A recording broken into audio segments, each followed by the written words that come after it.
भैजोई महाविद्यालय भैजोई के YouTube channel पर मैं सैम डी चंद आपका एजुकेशन की क्लास में हार्दिक स्वागत करता हूं। ये class BA third year paper second measurement and evaluation in education की है। इसके अंदर हमारी फर्स्ट यूनिट कंप्लीट हो गई थी। सेकंड यूनिट के अंदर हमने meaning and definition of statistics, frequency distribution, measures of central tendency हम करा रहे थे, जिसके अंदर हमने मीन के बारे में बता दिया था। आज हम मीडियन और मूड की डेफिनेशन के बारे में बताएंगे कि मीन मूड का अर्थ क्या है, इसकी परिभाषा क्या है। इसके अगले वीडियो में हम इसके यूजेस और इसके इम्पोर्टेंस के बारे में बात करेंगे, और सबसे आखिर में हम जो है इसका कंप्यूटेशन कैसे करते हैं, गणना कैसे करते हैं इनकी, इसके बारे में बात करेंगे। आज का जो हमारा टॉपिक है वो है मीडियन और मूड। इसके हम परिभाषाएं और अर्थ जानने का प्रयास आज की वीडियो में करेंगे। सबसे पहले हम बात करेंगे मध्यांक की, मीडियन की। जैसे कि इसके नाम से ही प्रतीत हो रहा है, मध्यांक मतलब मध्य का अंक। और मध्यांक क्या होता है? वह बिंदु होता है जो सारे आंकड़ों को, ये पूरे जहाँ पर भी मध्य में वो अंक है, उसके नीचे और ऊपर 50-50% प्राप्तांक होते हैं। समझ लीजिए हमने जो है अपने आंकड़ों का आवर्ती वितरण किया, उन्हें फ्रीक्वेंसी डिस्ट्रीब्यूशन के अनुसार उन्हें बांट लिया, और संपूर्ण वितरण को जब हम दो बराबर बराबर भागों में विभाजित कर लें तो बीच का जो बिंदु होगा वो मध्यांक कहलाएगा। ऐसा बिंदु जिसके ऊपर और नीचे 50% हमारे आंकड़े उपस्थित हों, तो ऐसा बिंदु मध्यांक कहलाता है। मेडन हॉल और रेमे के अनुसार मध्यांक मापों के एक समुच्चय का वह मूल्य है जो बीच में पड़ता है जब मापों को मात्रा के क्रम में व्यवस्थित किया जाता है। मतलब मध्यांक से मतलब मध्य के मूल्य से है, यह ऐसे मूल्य से है जो बिल्कुल बीच में होता है। और ये कब बीच में होता है? जब हम जितने भी हमारी माप हैं उन्हें व्यवस्थित रूप से क्रम में लगा लें। जब हमने व्यवस्थित रूप से उन्हें क्रम में लगा लिया तो मध्यांक बिल्कुल बीच में मध्य वाला बिंदु होगा। गिलफोर्ड के अनुसार मापन की माप श्रेणी पर मध्यांक वह बिंदु है जिसके ऊपर नीचे श्रृंखला के आधे आधे पद होते हैं। मतलब जब हम मापन की माप श्रेणी पर, मध्यांक वह बिंदु होता है जब हम जितने भी हमारे माप आंकड़े हैं या जो हमारे प्राप्तांक हैं, जब हम उन्हें मापते हैं, उन्हें क्रम से लगा लेते हैं, व्यवस्थित कर लेते हैं, तो जो बिंदु बिल्कुल बीच में पड़ता है, मध्य में पड़ता है, जिसके ऊपर और नीचे आधे आधे हमारी पद उपस्थित होते हैं, वही बिंदु जो है मध्यांक बिंदु कहलाता है।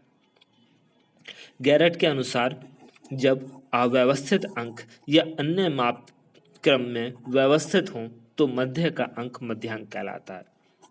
मतलब जब हमने आंकड़ों को व्यवस्थित रूप में डिवाइड कर लिया, मतलब फैला लिया, और उसके बाद जो बीच का अंक होगा, मध्य का अंक होगा, वही मध्यांक कहलाएगा।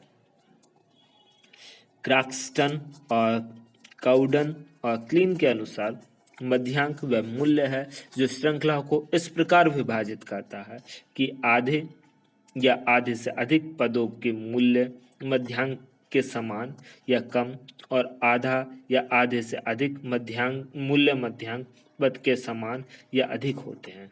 मतलब मध्य मूल्य से ऊपर के पद और मध्य मूल्य से नीचे के पद समान होते हैं, मतलब आधे ऊपर होते हैं और आधे नीचे होते हैं, समान मात्रा में।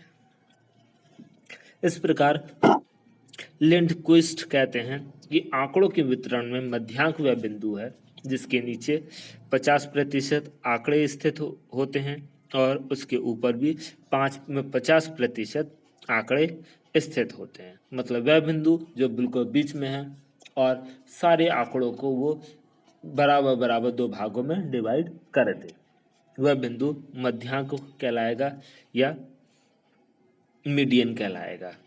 प्रोफेसर बाउले के अनुसार मध्यांक किसी श्रेणी में उस पद का मूल्य है जो वितरण को दो बराबर भागों में बांट देता है।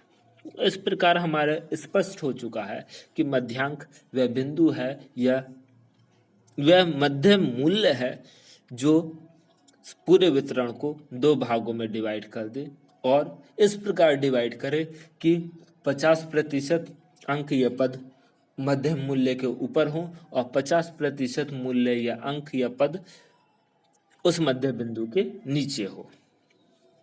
इस प्रकार जो बीच का मूल्य होगा, ये मध्य मूल्य होगा, वही मध्यांक कहलाएगा। अब मध्यांक की कुछ मान्यताएं होती हैं। मध्यांक उस समय ज्ञात करा जाता है जब वितरण असामान्य होता है। जब असामान्य वितरण होगा तभी हम मध्यांक ज्ञात करेंगे। इसके अलावा जब अंक सामग्री का वास्तविक मध्य बिंदु ज्ञात करना हो, हमें जितने भी हमारे पास अंक हैं, आंकड़े हैं, उनका हम वास्तविक बिंदु ज्ञात करना चाहते हैं, तो मिड पॉइंट जानना चाहते हैं, तो अब हम जो है मध्यांक की गणना करेंगे। इसके अलावा जब अपूर्ण वितरण दिया गया हो, जो वितरण दिया गया है वो अपने आप में कंप्लीट ना हो, तो ऐसी स्थिति में हम मध्यांक का उपयोग करते हैं। और जब अपेक्षाकृत कम शुद्ध केंद्रीय प्रवृत्ति की मान की आवश्यकता हो, मतलब ये 100% जो है प्योर नहीं होता है, इससे जो केंद्रीय प्रवृत्ति का जो पता चलती है वो 100% प्योर नहीं पता चलती, उससे थोड़ी सी कम शुद्ध पता चलती है।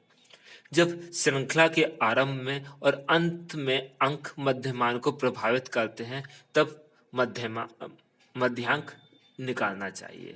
मतलब सबसे पहला अंक और सबसे आखिर का अंक अगर मध्यमान को प्रभावित कर रहे हैं तो हम मध्यांक जो है निकालते हैं। मध्यांक निकालने की गणना करने के दो तरीके हैं। एक अवर्गीकृत आंकड़ों के द्वारा हम करते हैं और दूसरा वर्गीकृत आंकड़ों के जरिए करते हैं। अब हम बात करेंगे अगले हमारे टॉपिक की, बहुलांक की, मूड की परिभाषाओं का अध्ययन करेंगे। किसी श्रृंखला में सबसे अधिक बार आने वाले पद मूल्य को बहुलांक कहते हैं। हमारे पास कोई अगर डेटा अवेलेबल है, कोई श्रृंखला अवेलेबल है पदों की या अंकों की, तो उसके अंदर जिस अंक की या जिस पद की फ्रीक्वेंसी या आवर्ती सबसे ज्यादा होगी वही बहुलांक कहलाएगा। डॉक्टर बाउले के अनुसार किसी सांख्यिकीय समूह में वर्गीकृत मात्रा में वह मूल्य जहां पर पंजीकृत संख्याएं सर्वाधिक हों या सर्वाधिक घनत्व का स्थान सबसे अधिक प्रभावशाली मूल्य बहुलांक कहलाता है। मतलब कोई ऐसा पद जो सबसे ज्यादा आता है, सबसे ज्यादा प्रभावशाली हो, तो उसे हम बहुलांक कह सकते हैं।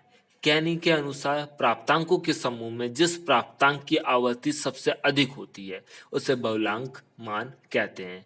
मतलब कोई भी वैल्यू सीरीज की जिसकी फ्रीक्वेंसी सबसे ज्यादा है उसी को हम मूड या बहुलांक कह सकते हैं।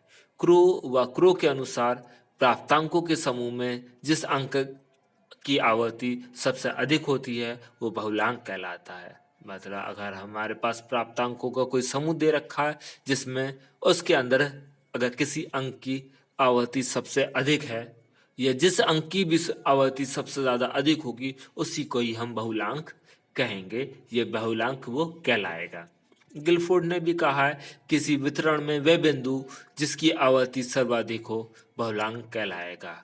कोई भी ऐसा अंक या कोई भी ऐसा मूल्य या कोई भी बिंदु जिसकी आवर्ती सबसे ज्यादा है किसी भी वितरण में, तो वह बहुलांक कहलाएगा। बहुलांक की कुछ मान्यताएं हैं। जब सबसे कम शुद्ध केंद्रीय प्रवृत्ति की मान की गणना करनी हो, बहुलांक के द्वारा सबसे कम शुद्ध केंद्रीय प्रवृत्ति के मान की गणना होती है और ये तब हम कहते हैं जब वितरण सामान्य ना हो। हमारे पास जो आंकड़े दे रखे हैं उनका वितरण सामान्य ना हो तो तब हम बहुलांक ज्ञात करते हैं। इसके अलावा जब केवल निरीक्षण मात्र से केंद्रीय प्रवृत्ति की गणना करनी हो, मतलब हम बिल्कुल शुद्ध नहीं करना चाह रहे, बस देख कई सरसरी निगाह से हम ये ज्ञात करना चाह रहे हैं कि केंद्रीय प्रवृत्ति क्या है, तो हम बहुलांक का प्रयोग करते हैं। इसके अलावा इसके भी आंकड़े ज्ञात करने के दो तरीके हैं, एक तो अवर्गीकृत आंकड़े और दूसरे वर्गीकृत आंकड़े। हमारा इसके अलावा अब अगली हम जो वीडियो है उसके अंदर बात करेंगे इसके उपयोगों की और इनकी आवश्यकताओं की। हमारे जो मेन थ्योरी का पार्ट है वो लगभग समाप्त हो चुका है। हमने जो है मध्यांक क्या है, मीडियन क्या है, ये जान लिया है और ये जान लिया है कि बहुलक क्या होता है, ये बहुलांक क्या होता है। इससे जो आगे वाले जो वीडियो हैं उसके अंदर हम आपको इनकी गणना करने सिखाएंगे न्यूमेरिकल के माध्यम से, और फिर आपको और भी ज़्यादा अधिक स्पष्ट रूप से पता चल जाएगा कि बहुलांक या मीडियन क्या होता है। इस वीडियो में बस इतना ही। धन्यवाद।